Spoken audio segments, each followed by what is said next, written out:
Welcome to the Mike and JD Show YouTube channel. Thank you for being here. I want you to do me a big favor before you check out this clip. I want you to hit the like button.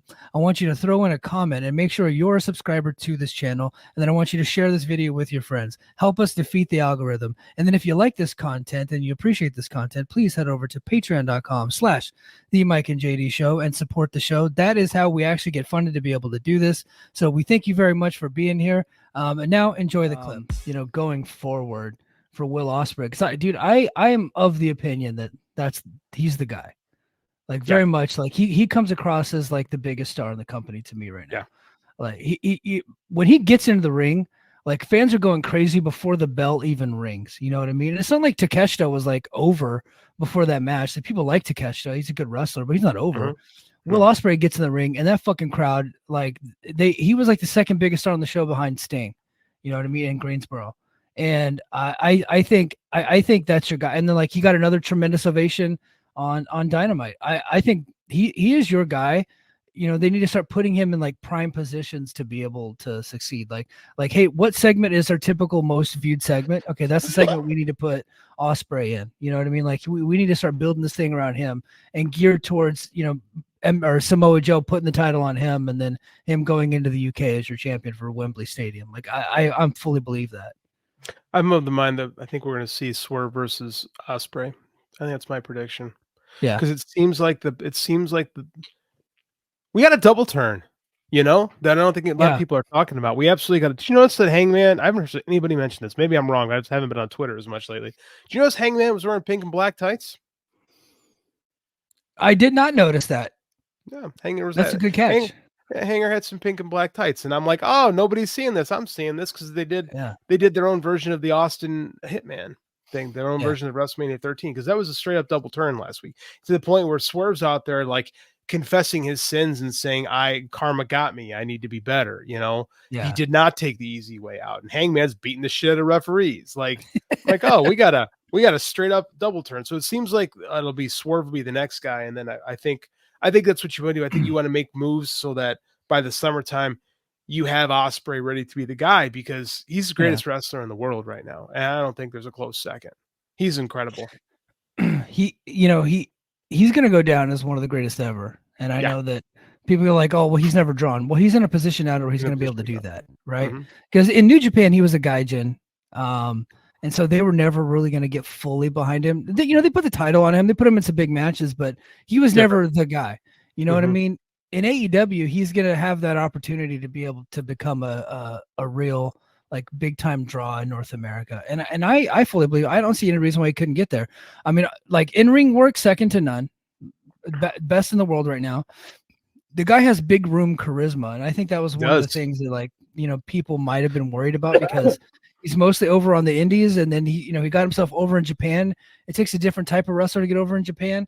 But that charisma has immediately translated to the States to where like he's on the same show as Okada, and I have such reverence for Okada and everything he's done in Japan. But I see the two guys standing next to each other, and I'm like, Ospreay is your guy.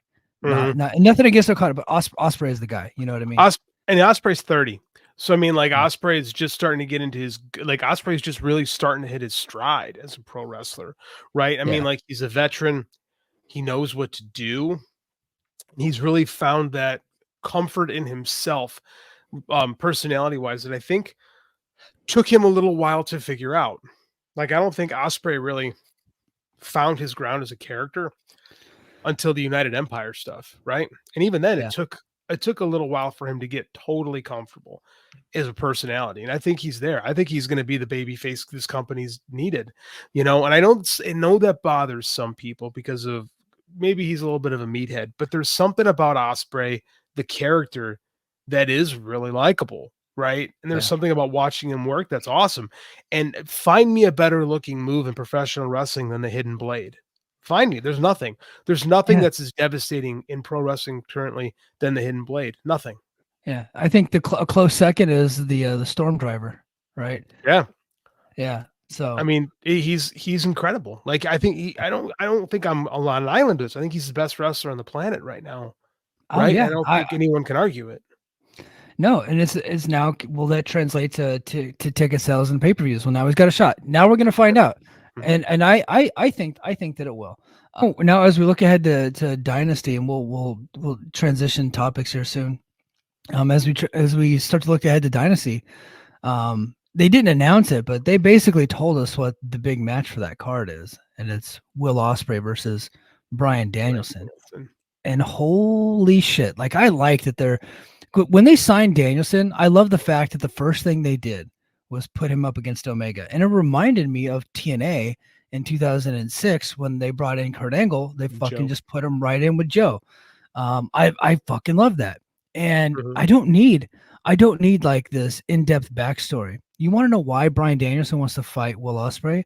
Because Will Ospreay is the fucking best, and Danielson thinks he's the best, and that's all we need is two guys who think they're the best that want to fucking prove it. You know what I mean? It's going to be awesome.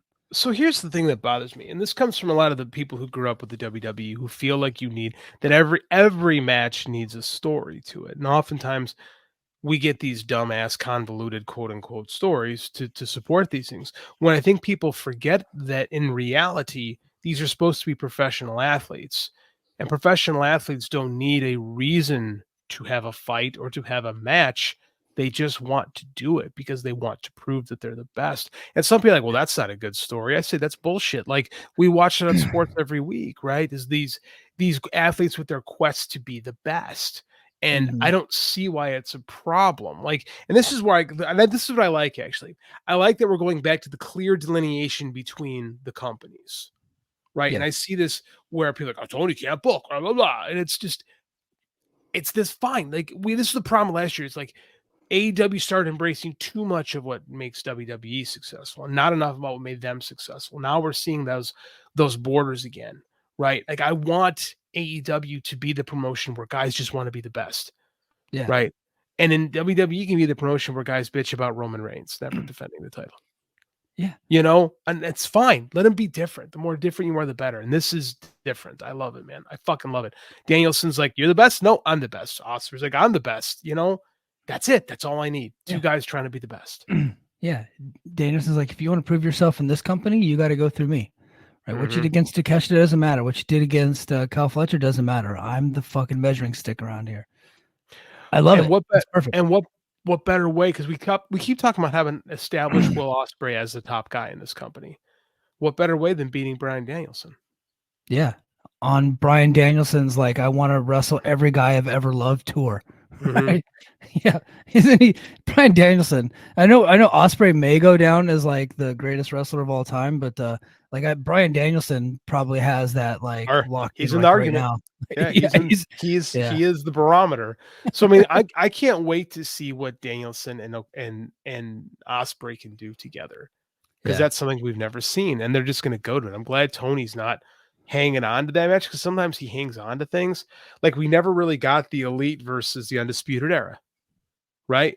We never got it. They just thought it would work, and then injuries and Bobby Fish went crazy, and it never.